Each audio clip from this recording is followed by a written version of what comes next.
జరిగితే ప్రేరేపణ కిందకి అవ్వదు. చెప్పే దాడి జరిగాక ఆ పర్సన్ చెప్పుంటే అది ప్రేరేపణ కిందకి రాదు.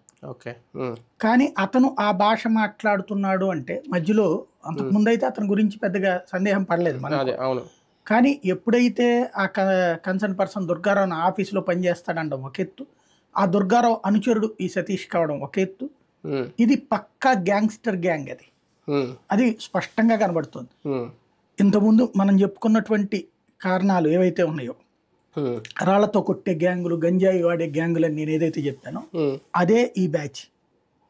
ఇప్పుడు అది స్పష్టంగా కనబడుతుంది. సత్తి గ్యాంగ్ అక్కడ చెప్పేటటువంటి, అంటే అలాంటి అరాచకం చేసే గ్యాంగుని మెయింటైన్ చేస్తున్నాడు ఆ బోండా ఉమా ఇప్పుడు.